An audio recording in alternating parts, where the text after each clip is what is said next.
So our last episode, we talked about getting rid of people. I know you guys help hire people too, right? We do. And you have never hired the wrong person. Never. Me neither. Ever in our lives.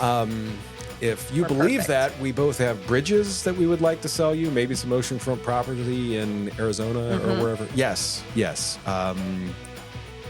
I've learned from some of my mistakes. Absolutely. If That's you, some big ones. Right. If you would like to learn from some of our mistakes, stay tuned. She's the CEO. He's the marketing and operations guy. If it's broken, you need. The business fix. Today, we are talking about a universal challenge for business owners, hiring.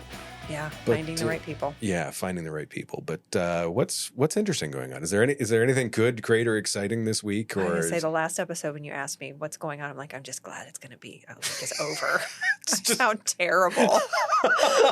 just let it be. I will share that this morning I woke up and we discussed this right before we hit record. But my dog is older, wonderful dog.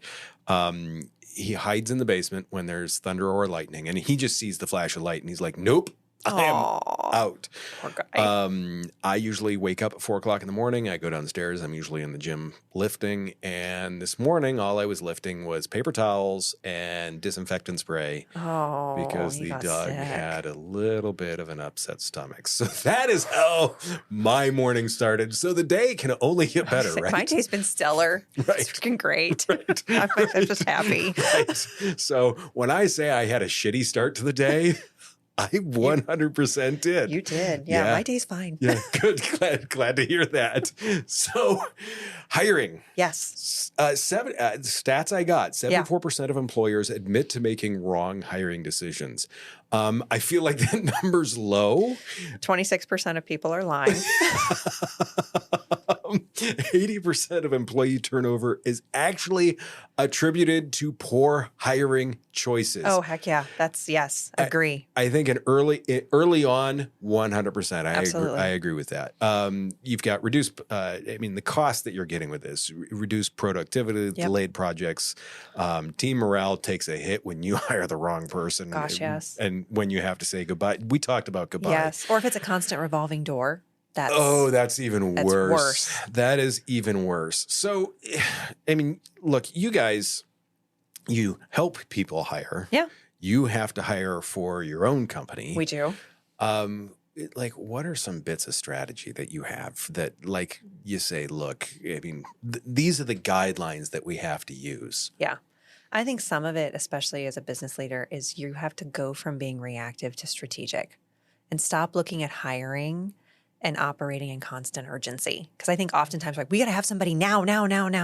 And that means that oftentimes you're going to hire the wrong person. You're not going to hire the right fit. So you have to think of yourself as a visionary and not a firefighter. You got to build systems and I not love just solve that. problems. Yeah. So in a previous role, I found a way to help solve some of that. And the Okay. story I'd like to give with that real quick is, like, let's say you've got someone in your shipping department. Someone in your shipping department leaves.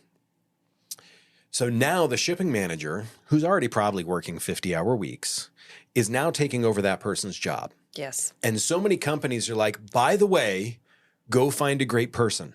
Uh-huh. So you've already got this. Do all the things Right. on top of the things. Do all the things. So we've only taken you up to like 65, 70 hours a week. And on top of that, we want you to find high quality people.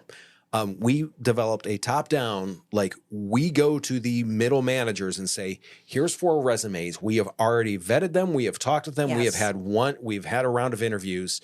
You have to spend 2 hours picking the right person for you. Yes. We have picked the right person for the culture. We have picked the right person for the role. You just have to pick who you want working for you. Yes, and that's the role of, outsourced HR, that's the majority of what we do on the recruiting and helping staff side. It's getting through, we have that initial job description, we've posted for the position, we are screening, and now we're like, okay, here's 2, 3, 4. Pick which one you like, because they're all saying they're in range. They all seem to be a culture fit. They all seem to have all the criterion that they need to do the job. So let's make it easier, as opposed to somebody who's just trying to sift through 200 resumes on top of everything else. So it's about efficiency. So here's the question that I'm going to ask from the recruiting side for you guys then. You said culture fit. Yeah. Is that a question? So yes, it is. It's usually a question that happens within the initial screening of, talking about, how do you approach work? What are some of your values and what you're looking for in a position? So you can screen quickly for culture and then you deep screen as you go through the interview process. Yeah. So I'm going to go further back than that. Yeah. I know a lot of recruiters. They're salespeople. They're not recruiters. And that's what I'm trying to get at is because to me, I see so many of them that say, okay, send me the job description and I'll find you someone. No. That to me sounds like a great way to get the wrong person. It does. So inbound versus outbound. So oftentimes on the recruiting side, you're doing outbound. You're calling people that are already employed, that aren't actively looking. And that's a different type of approach. When we're talking about getting people into the organization and screening for culture, it's a lot easier when they are inbound. So if you create something that is attractive as a job posting and people want to click on it, you can screen through and kind of see where those people are wanting to be. So I am a bigger proponent of inbound recruiting than I am outbound recruiting. Interesting. And I'm going to get hate mail from all the recruiters because they're like, that's what we do. And I'm like, yeah, but most people don't do it well. You need to do it well. No, I get that so much of it turns into that just grind. Mm-hmm. And there's a bit of the race to the bottom. Yes. Who can do this least expensive for the easiest position? And it's just, I get how it happens. I'd like to ask people to be better than that. Well, and some of it's a conversation and listening. So if you're doing recruiting, if you're the HR person or you're using an outsourced HR like we are at Clarity, we're having a conversation with you about what is the ideal client, like what does that fit look like for you? We talk about ideal client. We also talk about ideal team member. What does that characteristic look like? What are the core values? But then what are the traits that you need specifically in a role? Because there's some roles where you're like, this can be a very introverted position. They're going to be staring at a wall most of the time while they're doing the work that they're doing.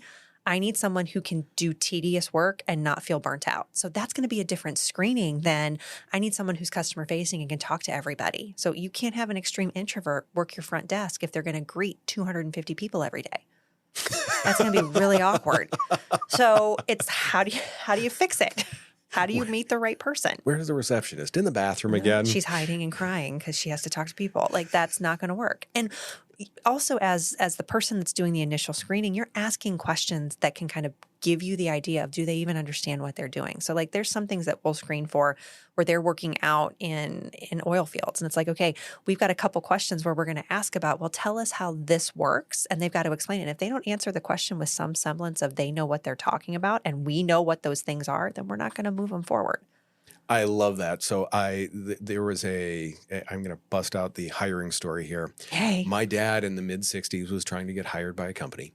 He was trying to be sales position. Yeah. And it was 4 1-hour-long interviews. Like a Thursday afternoon. Yeah. Just brutal. Yeah. And my dad goes, I went through the first 3 interviews and felt pretty good. He goes, I get to the 4th interview, guys, door isn't open very far. He's in on the phone, kind of sounds upset. My dad's like, I made myself somewhat visible. The guy weighs me in, kind of on the phone for another minute. Finally, he's upset, slams down the phone. What do you want? My dad's like, I'm here for my interview. The guy's like, you got a resume? My dad's like, yeah, kind of all excited, pulls it out, like maybe there's still a chance, gives it to the guy. Guy's like, yeah, he goes, I saw this. I don't know why you're here. My dad's like, uh-oh. Am I being punked? Right. My dad's like 45 minutes. The guy goes on just kind of like everything I say is just completely uninterested in. And he goes 45 minutes later, the guy just totally changes his attitude. And it's like, you've done pretty well. My dad's like, what do you mean? And he goes, I'm hiring you for a sales position. I am sending you out there to talk to people all day long that want absolutely nothing to do with you. So I got to see how you're going to handle that. Because you did pretty well. It's now I don't want to take things that far because that's especially in today's day and age. Like I walk into an office like that. See ya. Yeah, that's a lot. 2 minutes. I do not want to work here. No. In the same sense, like I see it all the time. Like everyone has a weird perception of the example I love to give it is Excel. Okay. everyone's good at Excel because they don't know what it does beyond what they can do with it. So Exactly. I'm really good at Excel. You're good at data entry. Correct. I've met so many people. I put numbers in the squares. No. Oh, that's not Excel. That's so not Excel. So I still remember when we hired my assistant as I literally had an Excel test up on my computer. Yeah. And we were sitting there and I said, do you feel, and I didn't say, are you good at Excel? I said, do you feel proficient with basic formulas, finding mean averages? Do you feel pivot tables, stuff like that? She was like, yeah. And I said, great. Turned my computer around, said, here you go. We'll be back in 10 minutes. Yeah. And we left it for her. And she actually Googled a couple of things, which I loved because she went out and was resourceful and found the answers and stuff like that. But to me, you have to find ways to put people in, I don't want to say uncomfortable situations, but let's say demanding situations that are relevant to the job. Otherwise, it's just you sitting down, pouring them a cup of coffee and being like, hey, do I have a new buddy? Yeah. Are they capable of doing it? One thing that I found fascinating is we have a couple of organizations on the manufacturing side. It's basic manufacturing that they're doing. And in order to make sure that someone can follow instructions, they have them put together Legos. Oh, I love that. I don't necessarily need to know because we're talking like very basic entry level. I don't necessarily need you to have a strong reading background, but I need to make sure that you can follow instructions. And if something isn't working, I need you to be able to figure it out. So that's a great, so thinking about what are some tests that you can do. I mean, we've got assessments like salespeople, they do something called OMG. There's all kinds of different things. There's StrengthsFinder. There's stuff that you can look at on the culture fit side, DISC. But when you're talking about the basics of how to do a job and you're like, well, I can't make them do the job today, but I can kind of see how they would maneuver, have that type of Legos are a great one, I think. Oh, I've never thought of that. Yeah. And to me, just to have that base, spatial awareness. Yeah. How well does this person put this stuff together? Exactly. How long did it take? Yep. Did they follow the instructions? How do they follow the instructions? And then time it. I mean, you can just be like, look, this is what I want you to do. I want you to put this together. And then you can check back in 5 minutes. And if it's done, great. You come back in 10 minutes. And then you kind of got a gauge as to this is how this person approaches work. And then after that, say, what do you think about that? And if they're like, can I take it home? Sure. No, it's ours. I mean, it's going to cost you what, $10 to give them a set of a tiny set of Legos with some instructions. It doesn't have to be hard. The other thing I like about that too is the Lego instructions are very clear because they're meant to be done by toddlers. Exactly. So yeah, no, and it to me it is finding those ways to really connect on the skill level of things. Yes. To ask them things. So many people, and what's difficult is so many managers don't know the intricacies of some of the base skill levels. Yes. They've got the bigger picture, but not necessarily some of those low-level skills, so to say, or some of those low-level terms. So doing that research to find those items to make sure that you can ask intelligently, hey, how do you view this? What's those are all key things that people miss instead of so many times I see it. So tell me your 5 strengths and 5 weaknesses. I mean, that's a good question.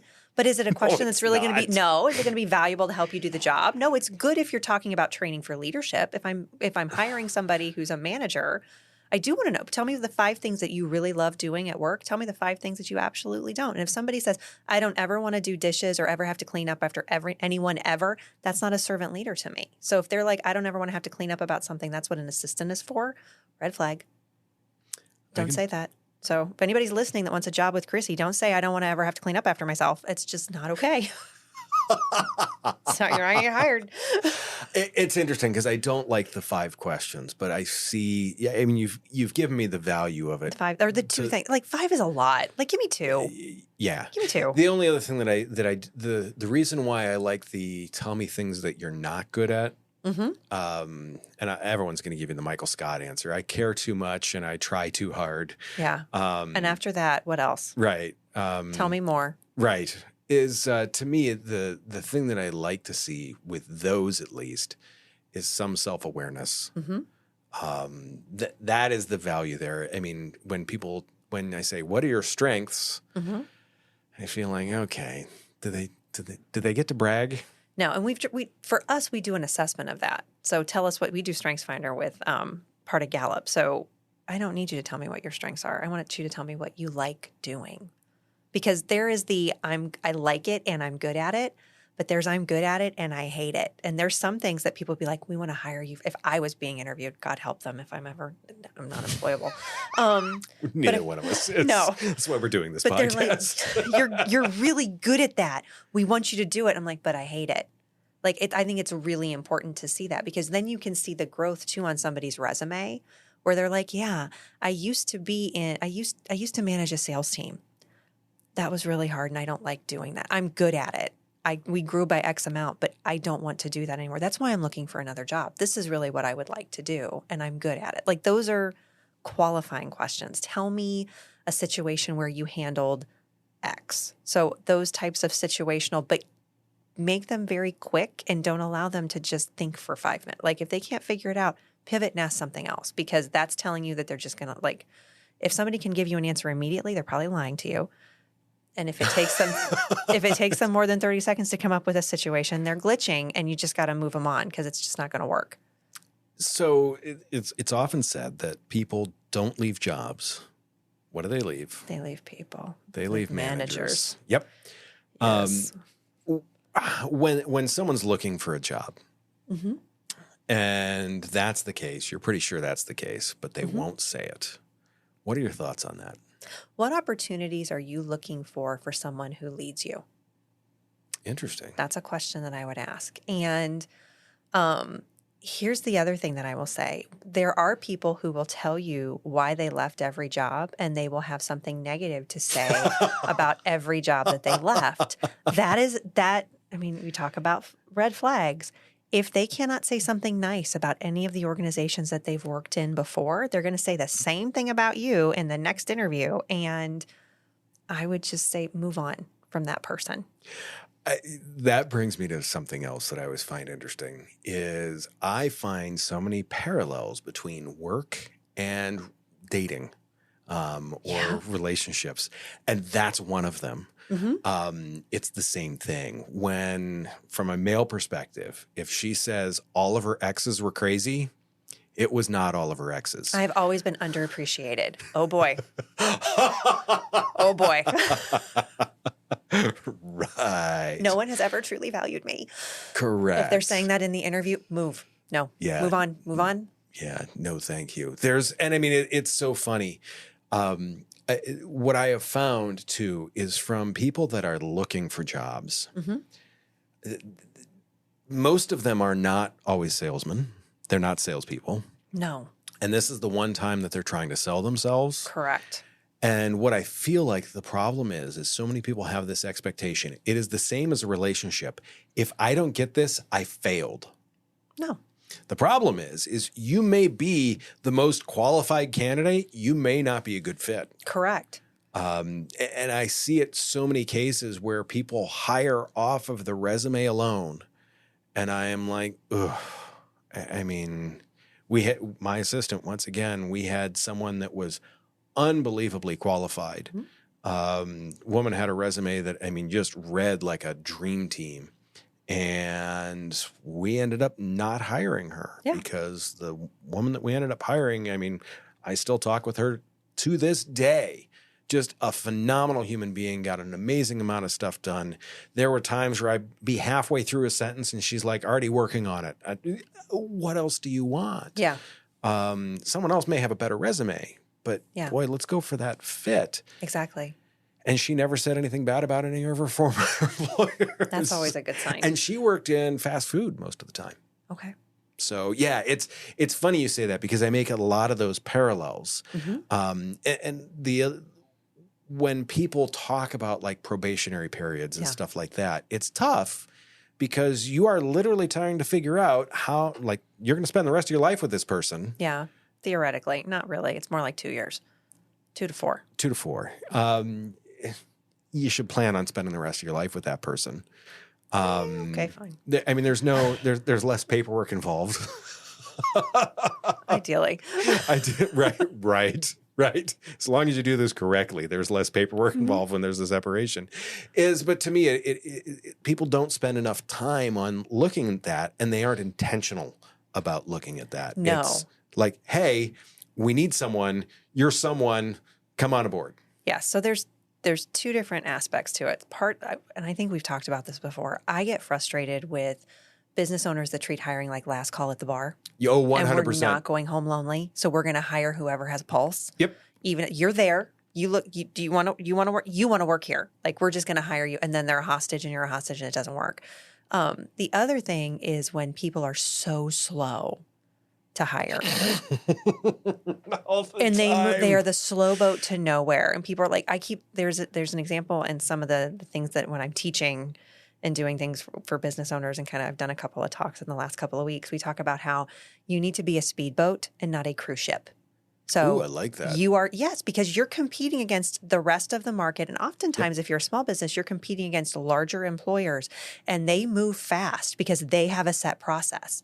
You have to be able to understand, is this person a culture fit? Are they taking the assessment? Let's have 3 series of interviews, but let's make sure we ask the right questions and then we don't hem-haw over it. If this person is a fit, we're going to offer them the position. They're going to accept it. They're going to start working here. And if it doesn't work out in the first 30 days, we can say, you know what, this isn't great.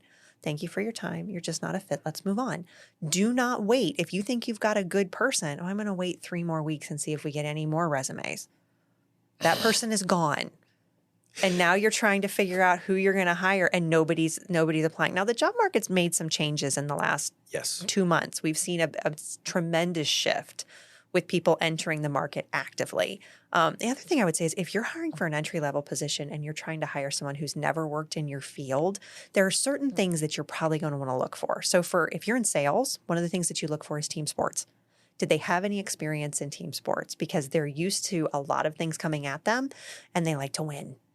Yep. So if you're trying to hire somebody who is a true hunter in sales and they're like, competitive. They have to be competitive. What did you like to do? I draw. Do you draw and like enter an art show? No, I just draw. I draw. Like, okay. You're going to be in HR. Yes. Draw. I'm like, okay, well, what else do you, I mean, like, but there's got to be something where they excel. Can 100%. They compete in some way? You have to have some level of a competitive bone to be able to do true sales. Now, if we're talking about consultative relationship, that may be a little bit different, but at the same time, they still have to want to kill things. Like, it has to be 100%. Important. So winning is a big deal. 100%. And it's interesting when you dive into that because you can see some of those. It's the reason why you ask for other hobbies and things of that nature. Mm-hmm. What are these other people going to do? The other thing that I want to make sure that we touch on is in so many cases, whether it's someone gets fired, someone leaves, whatever in a company, that is an opportunity for you to move pieces around the board. Please. I always like to put out 2 or 3 different types of job descriptions. Yes. Because maybe we want to pull someone from over here or over here that could be a good fit for that. Yes. And then we hire for something that's maybe more entry level and more common. Yeah. Or because the other thing is too, is there's so many cases where I see someone is in a job that they do okay at, and you know they'd probably be a rock star over here. Yes. But so many people won't move them. No, intra-movement is okay. It's okay to move in the organization. And in some ways, it can help with longevity because then you're cross-training and they're learning how to do different things. So when you have that, it's agility within your organization. It enables everybody to be able to move in different directions. I completely agree. The thing that I love about that too is the more people understand about the business as a whole, the better they typically interact, especially if you have even halfway decent of a culture, because then they can be like, oh, well, I know that this kind of works this way because of this. Yeah, it just makes really, really, really good sense. As far as structured interviews. Yes.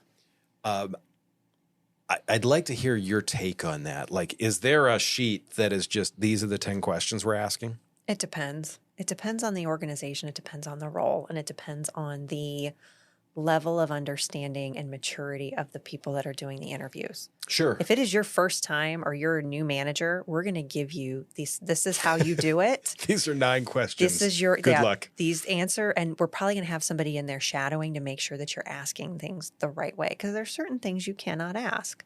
But the other is, what is the right thing for the role? And some of, like what you said with the example with your dad, some of it's relational and it's consultative and it's just kind of how do you react in a situation. But if you want to be able to have a clear understanding of the people that you're comparing, it really helps if you ask them all the same set of questions. Because then you're like, well, I don't know how candidate A answered that question because we didn't ask them. Did you ask them if they know how to sell insurance? Did you ask them if they're licensed? No. Well, you asked all these other ones, but that's a really important question. So I think it's really a good idea to have some standardized space and kind of like, what are we going to ask for sure? If it's a more managerial role or if it's a more leadership role, those are going to be more questions of like, how are you going to solve this problem? And so I think in that opportunity, especially if you're hiring for CEO, executive director type level roles, those are more situational. This is a challenge that we're dealing with in this organization. Tell us how you would handle this. And for any of those CEOs, executives who may be looking for a job and they're like, well, I don't want to give free consulting. No, that's what you do in the interview process. Your whole entire point is to sell them on the fact that you have a wide body of knowledge and you're going to be the person that they want to work with. So my feedback to that is don't be afraid to ask questions back as a clarifier. So, hey, we're dealing with a major change and disruption within our industry, and we're looking at introducing AI, but we're trying to figure out how this is going to be a culture fit within our organization. How would you, as the new CEO, work on building that within team dynamics? And you go, well, give me a little bit of context. Are we dealing with highly technical people who are developers, or are we dealing with everyone within the organization who's at an entry level? And so you ask that clarifying question, it gives you the ability to answer in a different direction. Does that make sense? It makes perfect sense. I just went on a tangent, so sorry. No. That's great. And it's funny because you led me to something else that is, for me, a huge red flag in interviews when they don't have any questions. Yes. I was told one time I asked someone a question and they gave me a very direct answer, which was kind of an ugly answer. And we hired them. And I said, you kind of went on a limb with that answer. And when they said, they're like, yeah. And I said, what made you feel confident enough in doing that? And like, look, if you didn't like that answer, I didn't want to work for you. And at that point I was like, oh, we found the right person. Yes. If people don't ask you questions in the Correct. interview, this should be a two-way street. Yes. Can I make another dating analogy? Yeah. Dating shouldn't be just an interview. It should be both people answering. Dialogue. Right, yes. Dialogue and both people answering questions. I have been in far too many interviews where it is literally, just them asking me questions and they say, okay, well, do you have any questions? And when you ask a question, they won't have an answer. Yeah. Or they cut you off after the first one. That's not a question. That's not an interview. That's an interrogation. Correct. So make sure the people, in fact, I have often, just to put people a little bit off balance, the first question I would have for people. What questions do you have? Yes. What questions do you have for us? Yes. Let them set the tone. Yeah. Which is, I'll be frank, that's scary as hell when you're sitting in the interview. Like when you've asked me some questions already, I have a pretty good idea what you're looking to hear. When you say, hey, what questions do you have right off the bat? I'm going to sit there and be like, oh God, I got nothing to go off of. Yeah. And a great question, especially if you're hiring for sales or upper level management, it is, I'm sure you've been on our website. I'm sure you've done this. Tell me what we do on the sales side. Oh, tell me what we do. Can you tell us a little bit about, what we do here? And if you're like, well, I don't really know, and then you haven't done any homework. And if you haven't done any homework, you are not going to be a fit for us. And you're sure as crap not going to be in front of anybody that's a prospect because you're not going to be able to talk. Like, you can't talk about that. You didn't do any research. When someone comes into an interview and they're like, I was on your website and I saw this and I saw this and I saw this. And can you tell me, when do Ziva and Rocco come to visit? Because I can see that they're the AUI mascots. And I'm like, oh, even if you spent 30 seconds, you can tell, okay, we're an organization that has dogs in the office. So, okay. Like that, it means something. And so allow the people that you are interviewing to talk. Because the other thing that I see I know where you're going. I know you do, is that instead of letting the candidate talk, you're selling them on why they need to work for you. And it's like, stop it. They have already applied for the position. They're here. They at least know that they want to be within the range, and they're trying to figure out, are they a culture fit for do they want to put themselves through the same trauma of training that you're going to put them through? So don't talk the whole time. Like, that's the awful part too on the dating side. Like, I'm just going to talk all about me. I have been in those interviews where instead Same. of being asked questions about myself, I was just told about the company and how great it was most of the time. Yeah. And I went to work for 2 places like that, and both of them were absolute nightmares. Yeah. Just terrible. I was like, oh yeah, no, shouldn't have done that. Check if they just check. Go ahead and check that off. No. Let it go. I honestly think, and especially looking at like some of the points that we have still on the sheet, we may end up someday doing a part 2 We're to probably hiring, gonna have to on the hiring because this is, I mean, and to me the reason why, I was excited about this, but in the same sense why we've started to dive into this so deep is just because of the fact this is the one thing that can make or break you, and it's kind of subtle. It's extremely subtle. It's not like cash flow where you look at the number and you're like, yes or no. Yes. This can there's some subtleties to it that if you do it wrong, it can really kick you in the teeth. Well, and it's risky. I mean, hiring people is a risk. Is this person going to take care of the organization? And we talk about with a lot of other entrepreneurs, your business is your baby. Your employees that you're hiring are the caretakers of that baby. And so you have to know, are they going to be a good caretaker of the work that we do and the mission and the purpose and everything else? And if you wouldn't trust them alone, then that's probably not a good hire. If you don't see them at some point in time being able to be independent and watching your kid while you're going to the store, don't hire them. Don't do it. They show up in a white van. No. No. And here's the other thing. If you get excited here's what I will tell you too, because this has come back to bite us, or it has been a learning curve. And it's something that you only make the mistake once, is that if you go to hire somebody and in the initial, through the offer letter, through the onboarding process, there are some red flags that come up, like, oh, they've got questions. They don't like your non-compete. They don't want, I really don't think I want to sign that. Then go, you know what? We're just going to pull our offer because or tell us why you don't like it. Well, I want to be able to work for somebody that does the exact same thing that you do at the same time. No. Right. No. Right. And the fact that you asked, I'm like, you know what? We didn't screen well. Right. So same thing for sales. If they have a non-compete, ask to see it. You need to know what you are getting into, because oftentimes people are like, oh, well, my non-compete doesn't touch anything. It might. Yeah, no, you have to be careful. They had lawyers write that. Yes. Typically there's some teeth to it. Yeah. They're coming from a large corporation and you're a small business. You want to make sure that you are not going to cause a problem, because if you get a cease and desist from a publicly traded company, they are not going to care. They're going to own you at the end of the day. And you do not I'll just risk it. And if they sue me, I'll deal with it later. Why? No. Just Again, open flame. Right. Aerosol can. Why? Why are you going to do that? Don't be dumb. Don't make the same mistakes that other people have made and are telling you don't do it. Just the anger on your face with that, just to me, tells me that, wow, we really poked the bear here today. Let's talk some key takeaways and advantages here, actionable stuff. So encourage active participation from relevant team members, get other people on board, have a process. Yes. Don't just be like, you. Don't point and say you're gonna or you want to come interview with me today? Like, hey, Judy, I know you're working on this client work, and I know you're not going to talk to this person ever, but come in the interview with me. Don't do that. What's a couple of other key takeaways?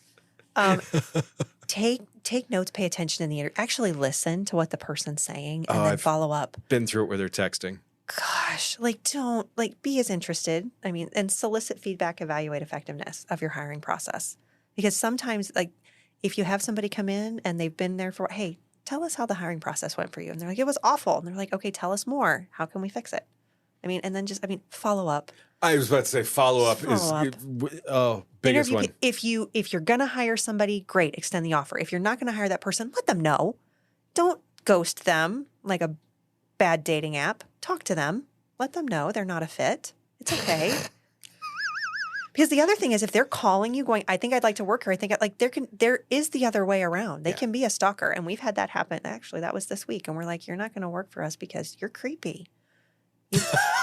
You have literally connected with every person on LinkedIn in this organization, and you've messaged everybody that you want to work here, and you're not following the process of just going through the hiring manager. No. Yeah, no.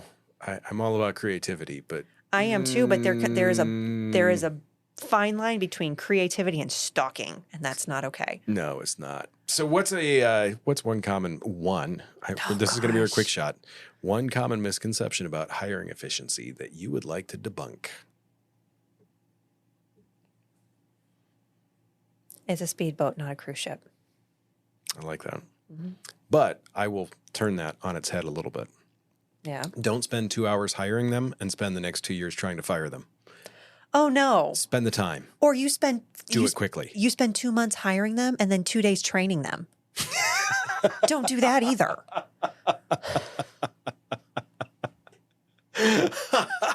Gosh. I love that. Yeah, no, we've all seen that happen too. Yes. Yep.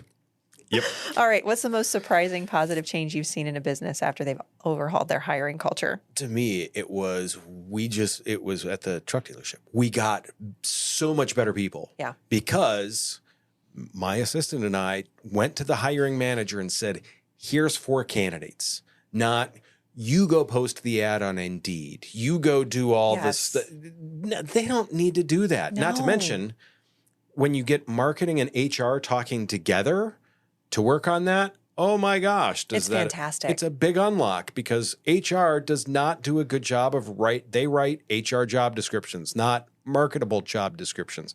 And we'll have to talk about that some other time because that's I'd love to. The job descriptions one, because I think that's another great one yes. That all being said, thank you for joining us. As always, more resources, all of the episodes at businessfixpodcast.com. Find us on all the socials, The Business Fix. Leave us a review, share with all of your business friends that you feel need to get beaten over the head with these items. And then, we haven't decided on the next topic yet. No. We'd love to hear suggestions. That being said, do me a favor. Take care of yourself. If you can, take care of someone else too. We will see you very, very soon.